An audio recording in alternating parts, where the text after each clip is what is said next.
Morning everybody, I hope you're all doing well. It is certainly a much calmer and brighter day here in Guernsey, which we are very thankful for after a couple of days of it being very wet and windy, which I'm sure some of you have experienced where you are as well. So today we are going to be sticking with our humanistic theme for the week. And I really wanted to look a little bit more about knowing your client today. So we've talked about how to explain positive reinforcement and a better way, and we've also talked about empathy. Knowing your client is also equally as important. When I say knowing your client, I mean knowing their demographic, their age, their personality, why they've got the breed that they've got, why they've called you in and what they want help with. In particular, when we're looking at dogs and doing some basic foundation coaching plans, so puppies and adolescent dogs, those coaching plans tend to be quite rigid, I suppose, because in our head we have got to teach them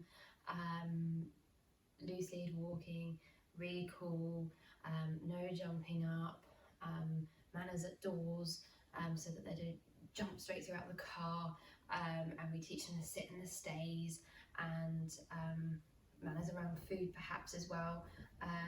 So there's lots of different things that in our mind we have to teach in our foundation coaching plans. And because we do what we do, we tend to do the same stuff every time, unless sometimes we have to change it up for the dog, because sometimes the dog's not quite getting it that way, so we need to change it up.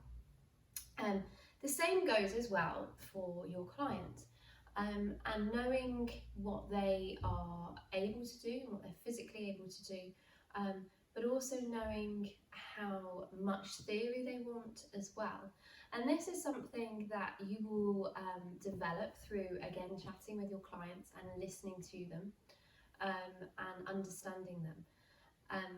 But it is, like I say, very important. I'm going to give you an example. When I first launched the business, I had a lovely 84-year-old lady who came to me with a teenage cockapoo. The pup was pulling on the lead and was having some epic recall fails. I say pulling on the lead, to my 84-year-old client, she was pulling on the lead.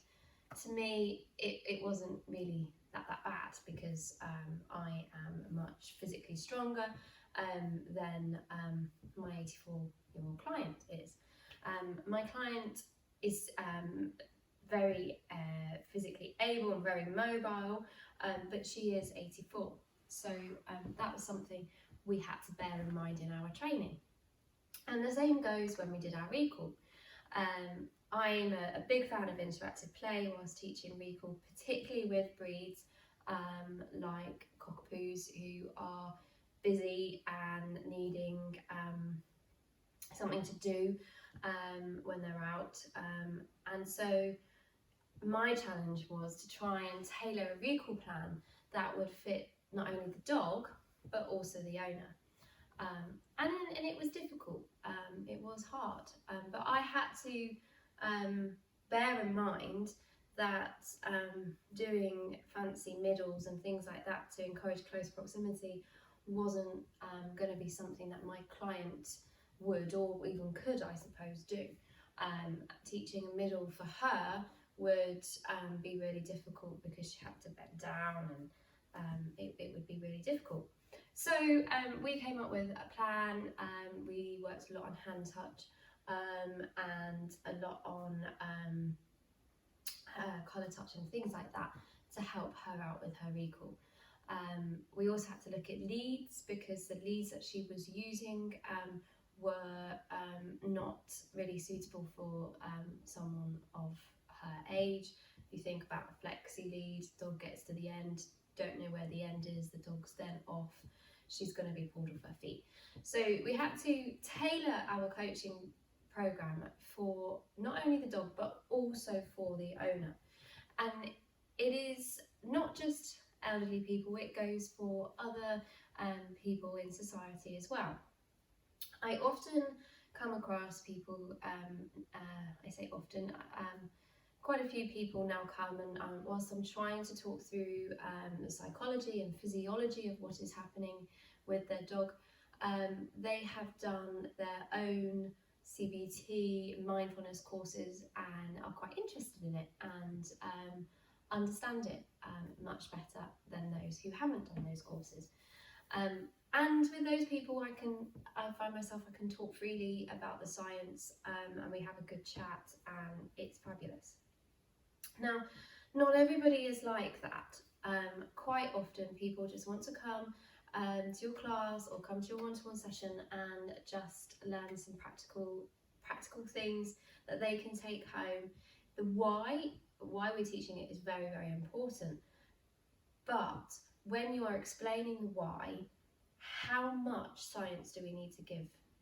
And I think there's a temptation, because of the types of people that we are, to perhaps over give science, in that we start quoting studies and we start talking about various different scientists, and we sort of get lost a little bit in our own knowledge, and really how much of that is our client taking away with them.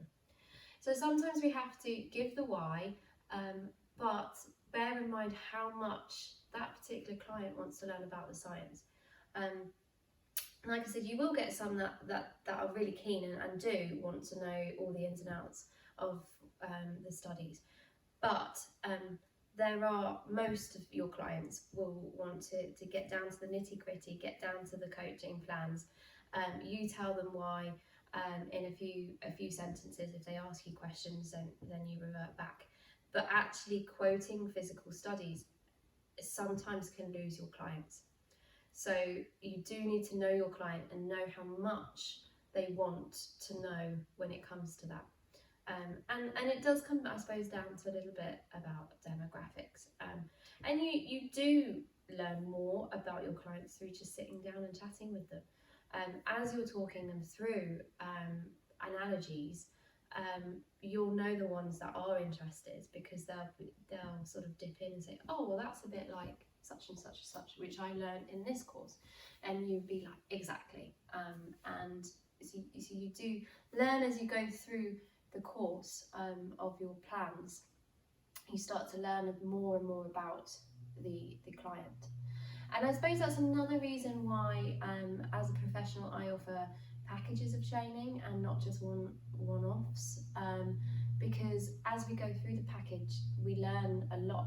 I learn a lot more about them and a lot more, obviously, about the dog, but them as people. And sometimes you can, through having a chat with that person, realise a little bit more about what's actually going on.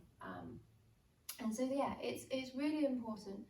And if you empathise with your client, as we were talking yesterday, they probably are more likely to share some personal information with you. So quite often I have dogs who have high anxiety levels, and they are living in homes which are quite stressful. The children might be having behavioural difficulties, there might be illness in the family. So the actual family home is really stressful. Your client isn't going to tell you that unless you are empathising, and unless you're listening to them, and unless you chat with them. If they come to you and you just read off studies, talk about science, and we do this way because of this, and we do that way because of this, you lose that personal touch a little bit as well. So just think next time you get a client through the doors, and think to yourself, do I really know my client? Do I really know how much science they want to know? Do I really know what they want me to teach? Am I being a bit rigid with my training plans, or am I tailoring them to the individual dog as well as the individual person? And hopefully that will help you as a professional just get that little bit more uniqueness, and make your clients feel like you're on the same level.